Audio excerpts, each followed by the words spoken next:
ఐక్యరాజ్యసమితి వేదికగా ప్రకృతి సేద్యంపై కీలక ఉపన్యాసం చేసేందుకు ముఖ్యమంత్రి అమెరికా వెళుతున్నారు. 4 రోజుల పర్యటనలో పెట్టుబడుల సాధన కోసం కృషి చేయనున్నారు. ప్రపంచ బ్యాంకు అధ్యక్షుడు సహా అనేక మంది అంతర్జాతీయ ప్రముఖులు, వాణిజ్యవేత్తలతో భేటీ అవుతారు. రాజకీయంగానూ అమెరికా యాత్ర ఎంతో కీలకం కానుంది.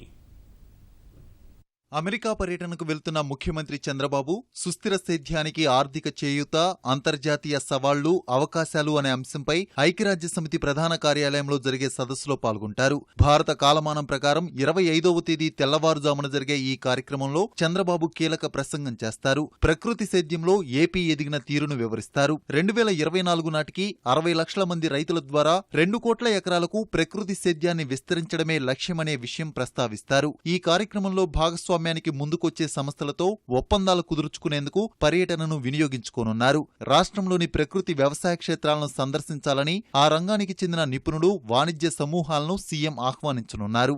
ఈ రాత్రికి అమెరికాకు బయలుదేరి వెళ్తున్న సీఎం పర్యటన తొలి రోజు ఐరాసలో భారత శాశ్వత ప్రతినిధి రాయబారి సయ్యద్ అక్బరుద్దీన్తో సమావేశమవుతారు. అనంతరం ఇంటెలిజెంట్ ఎడ్జ్, అరూబా నెట్వర్క్స్ వ్యవస్థాపకుడు కీర్తి మెల్కోటే, ఇమాజినేషన్స్ టెక్నాలజీస్ అధ్యక్షుడు కృష్ణా యార్లగడ్డతో భేటీ అవుతారు. ఆ తర్వాత ఎన్జేఐటీలో స్టూడెంట్ సెనేట్కు వెళ్తారు. అదే రోజు ప్రవాస పెట్టుబడిదారుల విస్తృత సమావేశంలో పాల్గొంటారు. రెండో రోజు పర్యటనలో సముద్ర గర్భంలో నిక్షిప్తమైన సంపదను కనుగొనే సాంకేతిక పరికరాల తయారీ సంస్థ మడోయార్ మెరైన్ ప్రతినిధులను సీఎం కలుస్తారు. ఆ తర్వాత ఐరాస ప్రధాన కార్యాలయంలో సంస్థ women executive director Phumzile Mlambo నోకాతో సమావేశమవుతారు. బీఎన్పీ పరిబాస్ సీఈఓ జీన్ బొన్నాఫేతో చర్చలు జరుపుతారు. అనంతరం ప్రపంచ బ్యాంక్ అధ్యక్షుడు జిమ్ యంగ్ కిమ్తో భేటీ అవుతారు.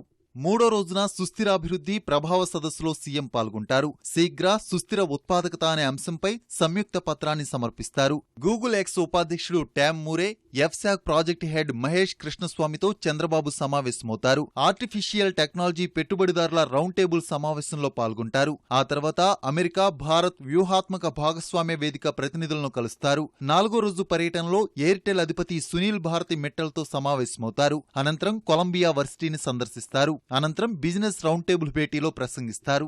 ఈ పర్యటన చివరి రోజు న్యూజెర్సీలో ప్రవాసాంధ్ర తెలుగుదేశం నిర్వహిస్తున్న భారీ సభలో చంద్రబాబు పాల్గొంటారు. గుజరాత్ తర్వాత ఎక్కువగా ఏపీ ప్రజలే విదేశాల్లో స్థిరపడి ఉంటారని అంచనా. ప్రవాస భారతీయులకు ఓటు హక్కు చట్టం ఆచరణలోకి వస్తే ప్రవాస తెలుగువారి ఓట్లు కీలకంగా మారతాయి. దాన్ని సద్వినియోగం చేసుకునేందుకు ఈ సభ ఏర్పాటు చేస్తున్నారు.